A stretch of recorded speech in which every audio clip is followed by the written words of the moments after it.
আমার বাবা আমার জন্য কি কি পাঠালো। আসসালামু আলাইকুম এভরিওয়ান, সবাই কেমন আছেন? দেশ এবং দেশের বাইরে থেকে যারা আমার ভিডিওটা দেখতেছেন অবশ্যই সকলকে অসংখ্য ধন্যবাদ। দেখতেই পারছেন প্রথমে ওর বড়ই আমরা, এখানে আছে ড্রাগন ফল, তরমুজ, আম, সঙ্গে চিপস। এগুলো সব আমার ছোট ভাই এবং ছোট ভাইয়ের বউ নিয়ে আসছে আমার বাচ্চাদের জন্য। আলহামদুলিল্লাহ, আমার বাচ্চারা তো খুবই খুশি হয়েছে মামা মামি আসাতে।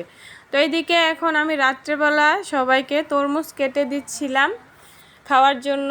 আর এদিকে আমার মেয়ে কি করছে দেখেন, আমার মেয়ে তরমুজ খেতে খেতে একদম তরমুজের চোখলাই খেয়ে ফেলছে। তো আমি খেয়াল করি নাই, তাকে বলে দেওয়া উচিত ছিল। আর তরমুজটা দেখতে একটু অন্যরকম দেখা গেল, খেতে কিন্তু ভারী মিষ্টি ছিল মাশাল্লাহ। তো এইদিকে দেখতে পাচ্ছেন ড্রাগন ফল কেটে একদম সাজিয়ে দিয়েছি। তো সবাই আমরা মিলে ড্রাগন ফলও খেয়েছি। ড্রাগন ফল আমার কাছে এই পর্যন্ত আমি যত খেয়েছি একদমই মিষ্টি লাগেনি আলহামদুলিল্লাহ। আজকেরটা অনেক মিষ্টি ছিল, সবাই মিলে খেলাম, বাচ্চারাও অনেক খুশি হয়েছে। তো আমার বাচ্চারা এমনি তো আমার বাড়ি থেকে মা বাবা ভাই বোন কেউ আসলে অনেক খুশি হয়। যার যার নানির বাড়ির মানুষ তার জন্য অনেক কিছু। তো এইদিকে দেখতেই পাচ্ছেন বাচ্চারা আমও খাচ্ছে। ড্রাগন ফল খাওয়ার পরে আম কেটে দিলাম, সবাই মিলে আম খেলাম। তো এই আমগুলোর নাম কি আমি জানি না, আমগুলো খুবই মিষ্টি ছিল মাশাল্লাহ। তো পরের দিন আমি রান্নায় চলে গেলাম। আমার ভাইয়ের বউ রাত্রের দিকে আসছে তারা। আজকে রান্না করব প্রিয় বন্ধুরা গরুর মাংস। এখানে আদা বাটা, রসুন বাটা, জিরার ফাঁকি, হলুদের ফাঁকি, মরিচের ফাঁকি, স্বাদ অনুযায়ী লবণ, ফালগুটা, এলাচি সব কিছু পরিমাণ মতো দিয়ে দিলাম।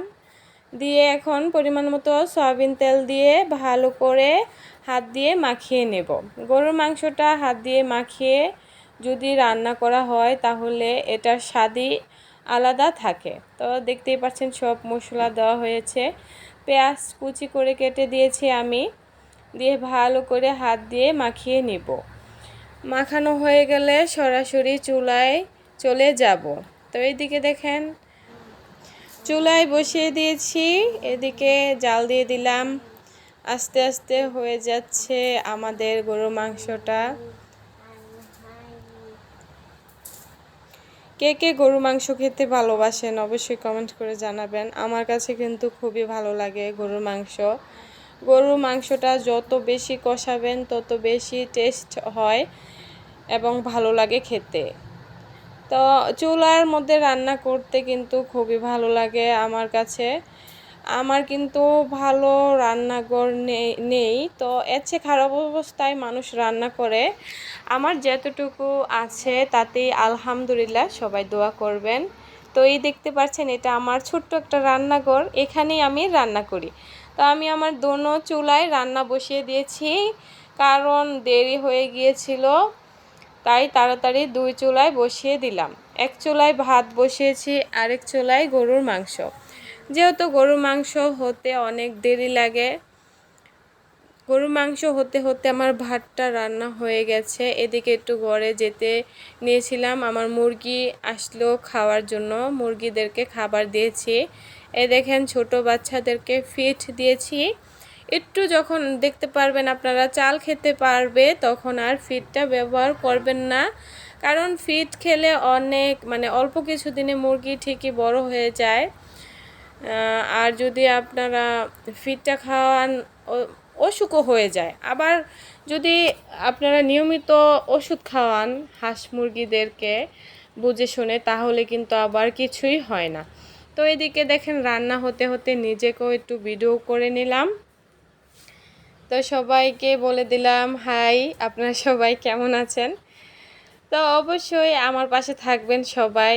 আমি নতুন, আমার এই চ্যানেলটা আমি নতুন খুলেছি, সবারই ভালোবাসায় এগিয়ে যেতে পারবো আপনারা যদি পাশে থাকেন, যদি বেশি করে ভালোবাসা দেন অবশ্যই এগিয়ে যেতে পারবো।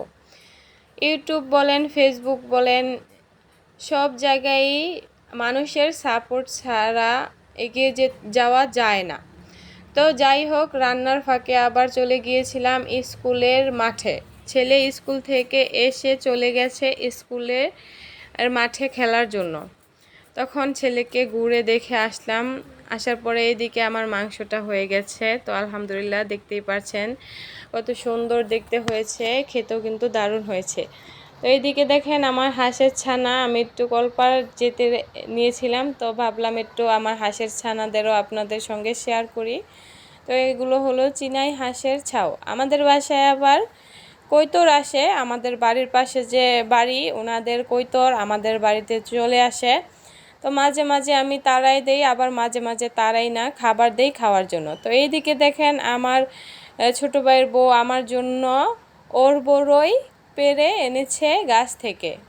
ওর বড়ই এনে বলতেছে, আপু তোমার জন্য অনেক কষ্ট করে একটা জিনিস পেড়ে নিয়ে আসছি। তো আমি দেখার পর তো খুবই খুশি হলাম, লবণ এবং মরিচ মিশিয়ে খেয়ে নিয়েছি। তো এইদিকে দেখতে পাচ্ছেন আমার বাবা আমার জন্য মাছ পাঠাইছে। আলহামদুলিল্লাহ, এগুলো কিন্তু দেশি মাছ, আমার বাবা নিজের হাতেই ধরে। তো এইদিকে দেখতে পাচ্ছেন ওর বড়িগুলো খুব ছোট ছোট করে আমি কেটে নিয়েছি, কেটে তারপরে সবাই মিলে একসাথে খাচ্ছি। তো মাছগুলো কিন্তু আমার বাবা ধরেন, তো জানি না যার যতদিন হায়াত সে সেতদিন বেঁচে থাকবে। দোয়া করি আল্লাহ যেন আমার বাবা মাকে দীর্ঘ হায়াত দান করেন। আমার মাথায় যতগুলা চুল আছে এতে বেশি হায়াত দান করুক, বা ভালো থাকুক, সুস্থ থাকুক। আমার বাবার জন্য, মার জন্য না, সকল বাবা মার জন্যই অনেক দোয়া রইল। তো এইদিকে রাত্রেবেলা আমি রুটি তৈরি করছি, চালের রুটি। আমার ছোটো ভাই চালের গুঁড়ি নিয়ে আসছিল, তখন রুটি বানালাম। রুটি বানানো শেষ হওয়ার পরে যেহেতু অনেক রাত হয়ে যাচ্ছিল, ওইগুলা দিয়েই গোটা পিঠা তৈরি করে নিয়েছি। তো দেখতেই পাচ্ছেন অল্প কিছু গোটা পিঠা তৈরি করে নিয়েছি খাওয়ার জন্য। তো সকলে মিলে চলে গেলাম ঘরে, যখন নাকি পিঠা তৈরি করা শেষ। এখন রাত্রের খাবার খেয়ে নিলাম সবাই মিলে। তো দেখতেই পাচ্ছেন মাশাআল্লাহ দিলে অনেকগুলো রুটি তৈরি করেছি, আর গরুর মাংস হলে তো আর কিছুই লাগে না, রুটি আর গরুর মাংস। আলহামদুলিল্লাহ, তো খাওয়া দাওয়া শেষে পিঠাগুলো নামিয়ে এনেছি, দেখতেই পাচ্ছেন। আলহামদুলিল্লাহ, সব মিলিয়ে আলহামদুলিল্লাহ, আল্লাহর কাছে লাখ লাখ কোটি কোটি শুকরিয়া। আমার তরকারি রান্নাটা কেমন হয়েছে অবশ্যই কমেন্টে জানিয়ে যাবেন। যারা যারা আমার ভিডিওটা শেষ পর্যন্ত দেখেছেন সকলকে অসংখ্য ধন্যবাদ। লাইক কমেন্ট করে অবশ্যই পাশে থাকবেন। যদি ভিডিওটা ভালো লেগে থাকে আমাদের চ্যানেলকে সাবস্ক্রাইব করে দিবেন। ধন্যবাদ।